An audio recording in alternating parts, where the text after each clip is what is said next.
of basic concept of power, such as a lack of understanding of politics.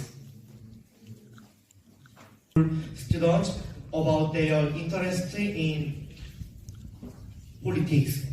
The research showed that only 30% of the students that said they were interested in politics.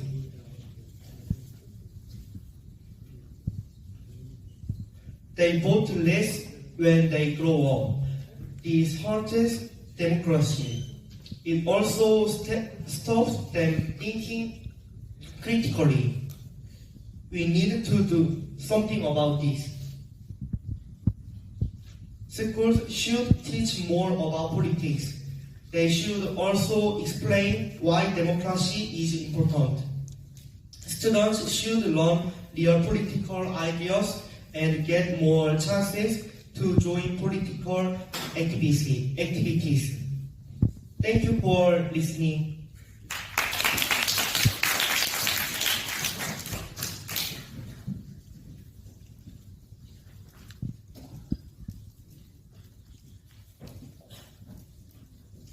안녕하세요. 저희는 오늘 대한민국 청소년들이 정치에 관심을 가지지 않아 생기는 문제점과 이를 매체를 통해 해결하고자 하는 프로젝트에 대해 말씀드리겠습니다.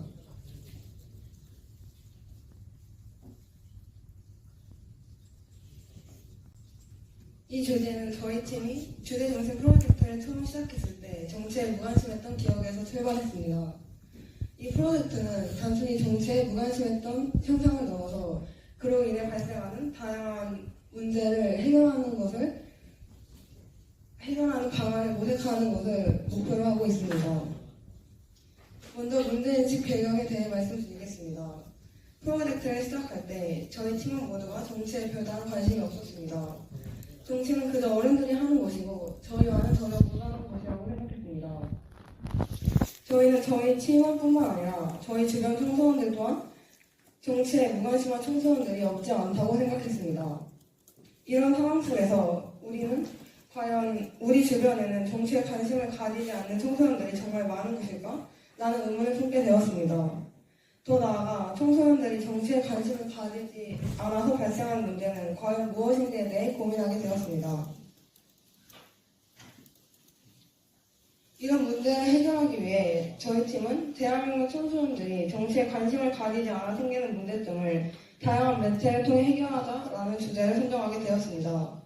이 주제를 바탕으로 청소년들의 정치 관심도를 정확히 알기 위해 설문조사를 진행했습니다. 대한민국 만 14세에서 만 18세 미만 청소년들을 대상으로 설문조사를 진행한 결과 정치에 대해 조금 관심이 있다고 답한 청소년은 52.7%, 매우 관심이 있다고 답한 청소년은 10.8%, 관심이 전혀 없다고 답한 청소년은 36.5%였고 그렇다면 정치에 무관심한 이유를 설명했을 때 정치에 대한 개념이 없어서, 투표권이 없어서, 아니면 알 권리가 없어서, 알 필요가 없어서, 관련 자료를 찾아보지 않아서 라고 답을 하였습니다.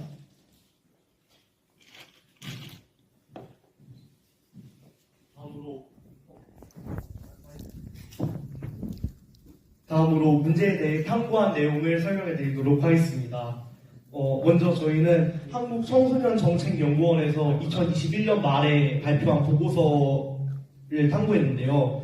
이 보고서에 따르면 3천여 명의 중학생, 고등학생들을 대상으로 한 양적 설문조사 결과 전체 청소년의 정치 관심도는 30% 수준이었고 정치 관련 토론 수업을 경험한 학생의 비율은 전체의 30%에 불과하다라는 내용을 탐구하게 되었고 이 보고서에서 탐구의 사례와 연결지어 설명한 내용 또한 탐구했는데요. 유럽 일부 국가에서 정치 관련 토론 수업이 필수 커리큘럼에 포함된 것에 비해 한국에서는 필수 커리큘럼이 아예 존재하지 않았고 관련해서 네트워킹이 되어 있는 활동 또한 아예 없었다라는 내용을 학습하게 되었습니다. 그래서 이 보고서에서 20명의 중고등학생을 대상으로 심층 면접 조사를 한 결과 청소년들이 정치에 무관심하게 된 요인으로는 먼저 입시 위주의 교육제도, 즉 획일적인 교육제도와 청소년이 정치에 참여하는 것에 대하는 것을 터부시하고 부정적으로 생각하는 사회 분위기가 거론되었습니다. 그래서 학교에서는 정치 개념을 학습할 기회가 부족했고 청소년이 목소리를 내는 것을 부정적으로 인식하게 되는 사회 분위기가 청소년의 정치 참여를 저해한다라고 생각을 하게 되었습니다. 그렇다면 이렇게 정치 참여도가 낮아질 때 어떤 문제가 발생을 하게 될까요? 정치 참여도가 낮은 학생들은 학업 성취도가 낮았으며 성경 분립 등 기초적인 정치 개념을 이해하지 못해 전반적인 학업에 문제가 있었습니다. 또한 청소년 시기에 낮은 정치 참여도가 낮으면 정치 효능감이 낮아져 성인이 되어서도 낮은 득표율로 이어질 수 있다는 연구 결과가 있었습니다. 이는 민주 시민의식 결여로 이어져 국민의 기본권 중 하나인 참정권의 행사를 포기하게 됩니다. 단순히 개인 학업 성취도 문제를 넘어 사회적인 문제를 이야기할 수 있는 것입니다. 이처럼 정치에 무관심한 청소년은 정치에 대한 이해도가 낮아지며 이는 성인이 되었을 때도 지속될 수 있습니다.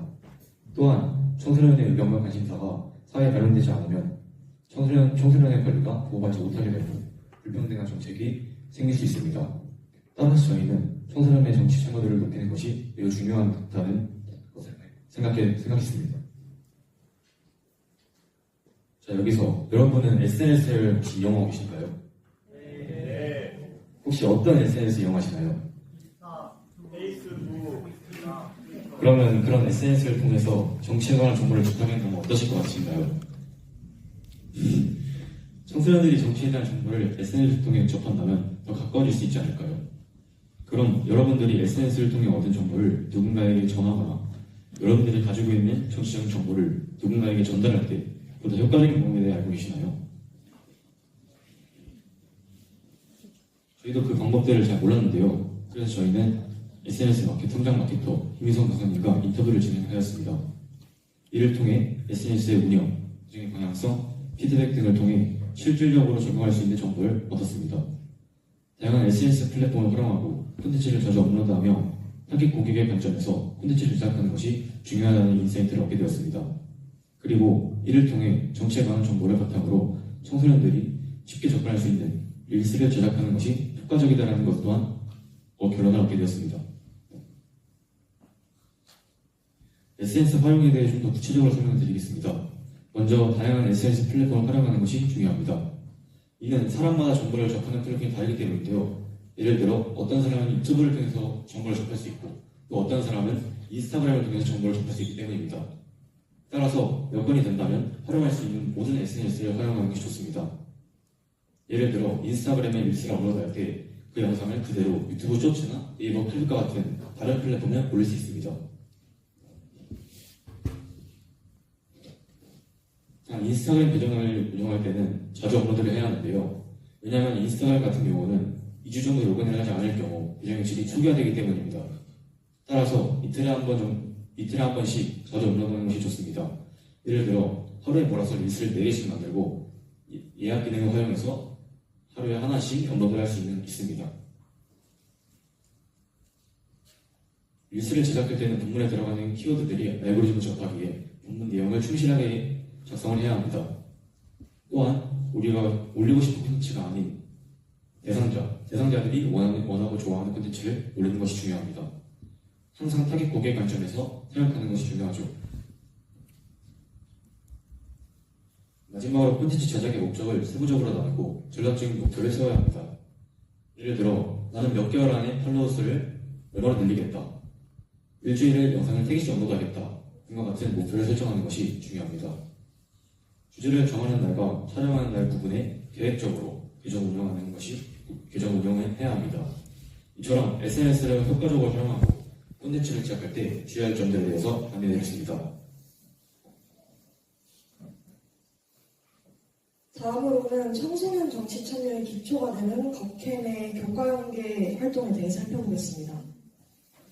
국어 시간에는 정치적 이슈를 주제로 토론과 발표를 진행하였는데요. 이를 통해 다양한 의견을 듣고 자신의 생각을 논리적으로 전개하는 방법을 배울 수 있었습니다. 예를 들어 의대 정원 확대에 대한 찬반 토론을 진행하며 다른 의견을 이해하고 논리적으로 반박하는 기술을 익힐 수 있었습니다. 또한 다양한 정치적 주제에 대해 조사하고 그 결과를 발표하는 활동으로 정보 분석 능력과 표현력을 향상시켰습니다. 수학 시간에는 통계와 관련된 개념을 배우고 데이터 분석 방법을 익혔습니다. 이를 통해 실제 여론조사 데이터를 해석하는 경험을 하였고요.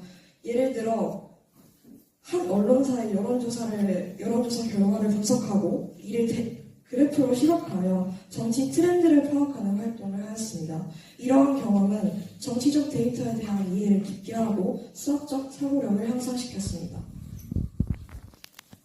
영어 시간에는 정치와 관련된 영어 기사를 읽고 분석하는 활동을 하며 각 학생이 한 나라를 맡아 그 나라의 정보 형태와 다른 나라와의 관계를 조사하고 발표하였습니다. 이를 통해 글로벌 시각을 넓히고 영어 독해 능력 또한 기를 수 있었습니다.